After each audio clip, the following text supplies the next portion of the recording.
এই ম্যাথটা লাস্ট বার যেতে সময় আমি একটু ভুল করছিলাম, মানে ভুল করছিলাম বলতে একটু অল্প লিখছিলাম। তো বুঝতে হয়তো প্রবলেম হতে পারে, যেহেতু টার্ম ফাইনাল আসছে আমি আরেকবার দেখে দিচ্ছি, ঠিক আছে। প্রথমে হচ্ছে কি বলছে, SOB method to construct the dual problem. আচ্ছা ঠিক আছে। আচ্ছা, সো এটা ম্যাক্সিমাইজেশন প্রবলেম।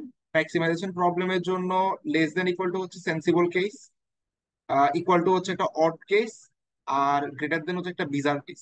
ঠিক আছে। সো প্রাইমাল প্রবলেমের যদি কনস্ট্রেন্টে এই জিনিসগুলো থাকে, তাহলে আমরা ডুয়েল প্রবলেমের কি বলে, ডুয়েল প্রবলেমের আমাদের যে ভ্যারিয়েবল গুলো আছে আর কি, ঠিক আছে, ডুয়েল প্রবলেমের যে ডিসিশন ভ্যারিয়েবল গুলো আছে, ডিসিশন ভ্যারিয়েবল আমরা সেম জিনিস দেখবো।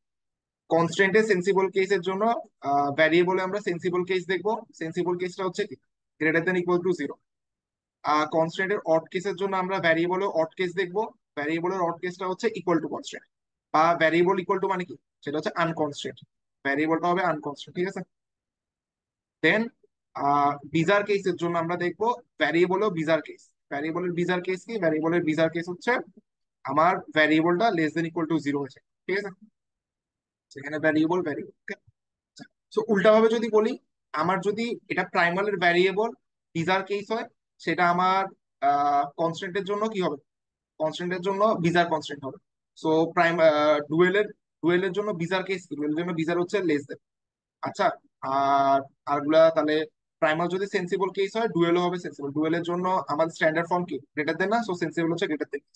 আর আনকনস্ট্যান্ট থাকলে ইকুয়াল টু হবে, ঠিক আছে। আশা করি থিওরি জানো, তো থিওরির জন্য আমি আর টাইম খাচ্ছি না, ঠিক আছে। থিওরি যদি না পারো আমার বলিস, আমি আবার দেখাই দিই। ওকে। এখন দেখ, তো তোর প্রথমে যেটা করতে হবে সেটা হইতেছে যে আহ, প্রথম ম্যাথটা দেখ। প্রথম ম্যাথটার জন্য আসলে আমাদের সেকেন্ড ম্যাথটা পাতে প্রথমে করা করে আসলাম। SOB method to construct the dual problem, ঠিক আছে। ফার্স্ট হচ্ছে আমাদের এটা একটা ম্যাক্সিমাইজেশন প্রবলেম হবে, minimisation problem. W is equals to আমাদের এখানে যেহেতু দুইটা ফাংশনাল কনস্ট্রেন্ট, মানে দুইটা কি আসবে, ডিসিশন ভ্যারিয়েবল আসবে ডুয়েলের জন্য। ডুয়েলের দুইটা decision variable Y one Y two, Y one Y two. এখানে 10, সো কোএফিসিয়েন্ট বসে যাবে 10, এখানে 2, সো বসে যাবে 2। আচ্ছা, গেলো। দেন হচ্ছে আমাদের কনস্ট্রেন্ট গুলো ডিজাইন করতে হবে, ঠিক আছে, সাবজেক্টের। সো ফার্স্ট আমরা দেখবো, আচ্ছা, যেহেতু আমাদের এখানে প্রাইমারের কনস্ট্রেন্ট গুলো দেওয়া আছে, আমরা এসওবি মেথডে ফার্স্টে কনস্ট্রেন্ট থেকে ডুয়েলের ডিসিশন ভ্যারিয়েবল গুলো বের করবো। সো আমরা ডুয়েলের জন্য ডিসিশন ভ্যারিয়েবল গুলো বের করছি। প্রাইমালে এটা হচ্ছে equal to, primal equal to মানে কি, এটা হচ্ছে একটা অড কেস, তাহলে ডিসিশন ভ্যারিয়েবল অড হবে। সো প্রথম কনস্ট্যান্টের সাথে করেসপন্ডিং হচ্ছে ওয়াই ওয়ান, পরের কনস্ট্যান্টের সাথে করেসপন্ডিং হচ্ছে ওয়াই টু।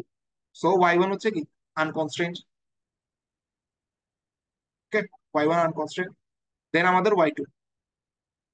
দেখ, একটা প্রাইমাল প্রবলেমের জন্য, যেটা একটা ম্যাক্সিমাইজেশন, প্রাইমাল বললে ভুল হবে, একটা ম্যাক্সিমাইজেশন প্রবলেমের জন্য গ্রেটার দেন কেস একটা হচ্ছে বিজার কেস। তো আমাদের এখানে ওয়াই টু কি আসবে, ওয়াই টু বিজার আসবে। তো একটা ডিসিশন ভ্যারিয়েবল বিজার হওয়ার অর্থ হচ্ছে less than equal to zero, ঠিক আছে। এবার আমরা দুইটা ডিসিশন ভ্যারিয়েবল দেখি, দুইটা ডিসিশন ভ্যারিয়েবল থেকে আমরা এটা কনস্ট্যান্টকে ডিজাইন করব। সো প্রথমে দেখ এক্স ওয়ান, এক্স ওয়ান হচ্ছে আনকনস্ট্রেন্ট। এক্স ওয়ান আনকনস্ট্রেন্ট মানে কি, এটা হচ্ছে অড কেস। সো প্রাইমালের জন্য অড কেস হলে আমাদের, সরি, ম্যাক্সিমাইজেশন প্রবলেমের জন্য অড কেস হলে আমাকে মিনিমাইজেশন প্রবলেমের জন্য অড কেস নিতে হবে।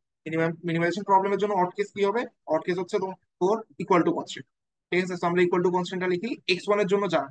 সো এক্স ওয়ান এর জন্য হচ্ছে Y one plus two Y two, ঠিক আছে, ইজ ইকুয়ালস টু তোর হচ্ছে ওয়ান।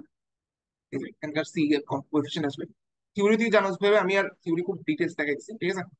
আর পরেরটা হচ্ছে এক্স টু হচ্ছে greater than equal to zero. So maximization প্রবলেমের জন্য গ্রেটার টু হচ্ছে সেন্সিবল কেস, তাহলে আমাদের কনস্ট্যান্ট আসবে সেন্সিবল।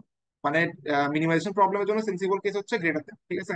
সো আমাদের হচ্ছে কি, two Y one plus Y two equal to হচ্ছে ওয়ান। সো এটা হচ্ছে আমাদের ডিসিশন ভ্যারিয়েবল, আমাদের সবকিছু আমরা এখানে লিখলাম, ঠিক আছে। পরের কোয়েশ্চেন ওরা যেটা বলছে যে, আচ্ছা আমি এগুলো লিখে রাখবো লাগবে।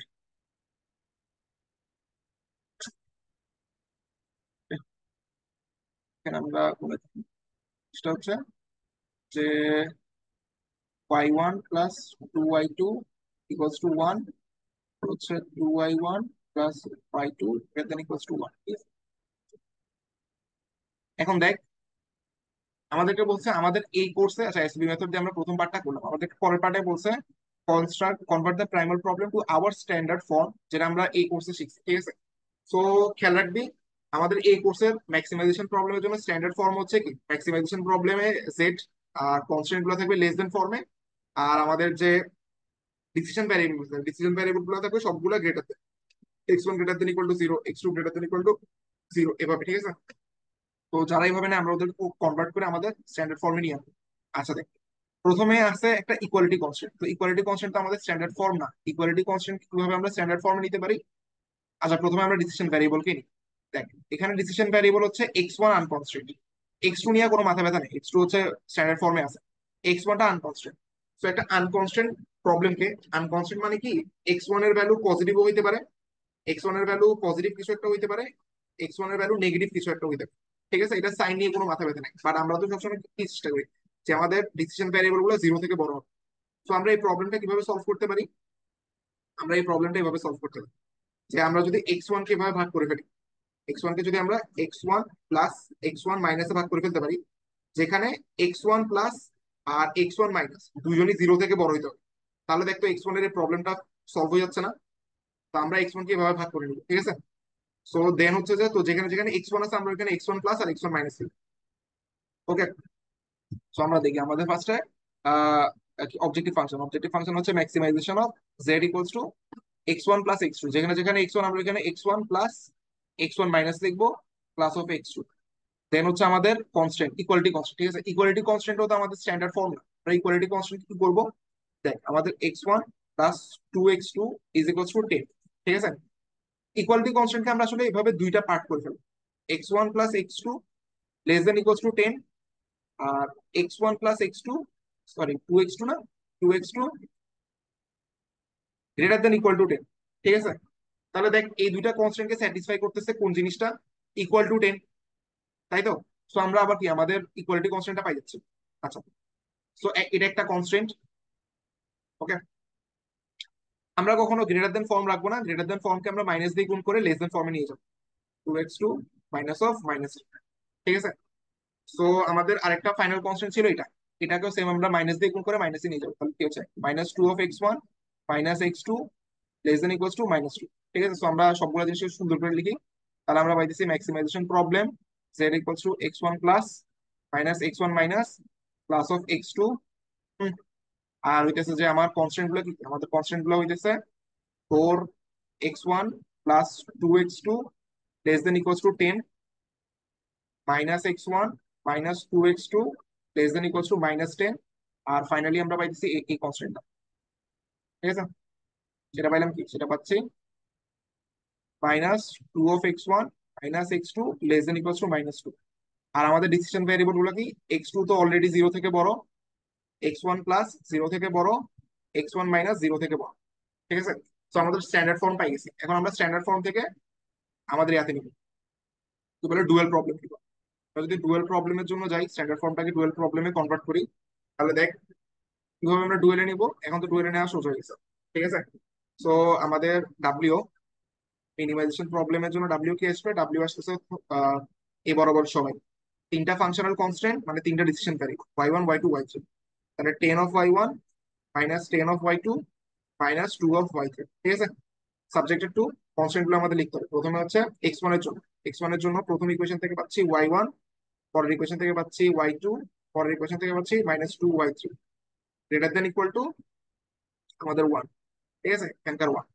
দেন হচ্ছে যে আমার x2 এর জন্য লিখলে একটা ভুল করছি আমি, ছোট, আমার তো এখানে x1 x2 গুলোকে ভাগ করা লাগতো, ভাগ করি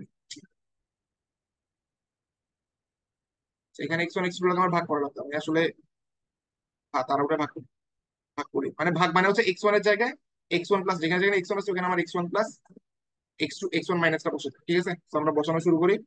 তো সাবজেক্টেড টু, দেখ x1 এর জায়গায় x1 plus minus x1 minus, ঠিক আছে, plus 2x2 less than equals to 10। দেন পরের ইকুয়েশনের জন্য -x1 plus plus x1 minus minus 2x2 less than equals to -10। দেন পরের ইকুয়েশনের জন্য -2x1 plus minus minus plus 2x1 minus minus x2 less than equals two -2, ঠিক আছে। আর তো সব ঠিক আছে। এখন আমরা হচ্ছে ইয়াতে নিব, কি বলে, আমাদের ডুয়েল প্রবলেমে যাব। তো আমরা ডুয়েল প্রবলেমটা লিখি। তো তো এখন একটা ডুয়েল প্রবলেমটা কি হবে দেখ, এটা ডুয়েল প্রবলেমটা কি হয়েছে। প্রথমে তো minimisation problem, minimisation of W is equals to কি, আমাদের 10y1 minus 10y2 minus 2y3। এরপরে হচ্ছে আমাদের সাবজেক্টিভ টু x1 এর জন্য জন্য লিখি, x1 এর জন্য হচ্ছে y1 minus y2 minus 2y3 greater than equal to 1। x1 মাইনাসের জন্য লিখলে মাইনাস ওয়াই ওয়ান, দেন হচ্ছে প্লাস ওয়াই টু, দেন হচ্ছে plus 2y3 greater than equal to -1। Then lastly x3 এর জন্য যদি লিখি 2y1 minus 2y2 minus y3 greater than equals to আমার হচ্ছে minus, sorry, equal to 1। Okay, আমরা ডুয়েল প্রবলেম পাইনি। এখন দেখ, আমরা এটা লাগতেছে না হচ্ছে বলি। আচ্ছা, ঠিক আছে, আমাকে বলছে এই যে আমরা যে নতুন কনস্ট্যান্টটা পাইলাম, নতুন যে ডুয়েল প্রবলেমটা পাইলাম, দেখা যায় বলছে ডুয়েল প্রবলেমটা আগেরটার সাথে মিলে আর কি, ঠিক আছে, আগেরটারই সেম সেম এস আগেরটা। কিভাবে আমরা করতে পারি, আমরা যদি y1 minus Y two equals to y1 minus Y two equals to যদি y ধরি, আর y প্রাইম ধরি, ঠিক আছে, তাহলে কি পাচ্ছি আমরা দেখ, আমরা পাচ্ছি y prime minus 2y3 greater than equals to 1। আর নিচের ইকুয়েশন থেকে পাচ্ছি minus Y prime plus 2y3 greater than equal to -1। ঠিক আছে, চাইলে আমরা এই জিনিসটা কিভাবে লিখতে পারবো না, y prime minus 2y3 less than equals to কি হয়, লেস দেন ইকুয়ালস টু 1। এখন দেখ, লেস দেন ইকুয়ালস টু 1 আর গ্রেটার দেন ইকুয়াল টু 1, দুইটাকে যদি আমরা একসাথে কম্বাইন করি আমরা কি লিখতে পারতেছি, Y star Y bar minus 2y3 equals to 1 constant লিখতে পারতেছি। তো আমরা দুইটাকে কম্বাইন করে একটা কনস্ট্যান্ট লিখি, ঠিক আছে। সো পরের কনস্ট্যান্টটার জন্য সিমিলারলি কি লিখতে পারতেছি দেখ, 2y star minus y3 greater than equal to 1। ওকে, আচ্ছা, এবার আমরা -y3, আমরা y double dash equal to -y3 ধরি না, কোনো সমস্যা আছে? আচ্ছা, যদি ধরি আমরা কি লিখতে পারতেছি দেখ, এখানে লিখতে পারতেছি মাইনাসটা প্লাস হয়ে যাচ্ছে 2y বার, আর এখানে মাইনাসটা আবার প্লাস হয়ে যায় কি হচ্ছে ওয়াই ওয়াই ডাবল বার। আচ্ছা, তাহলে দেখ, এখন আমাদের এই কনস্ট্যান্টটা আর আমাদের আগের কনস্ট্যান্টটা সেম হয়ে গেছে না, দেখ তো। সো আমরা বলতে পারছি হ্যাঁ, এটা আসলে একইভাবে লেখা যায় যদি আমি স্ট্যান্ডার্ড ফর্মে নিয়োগ। ওকে, তো এটাই আর কি।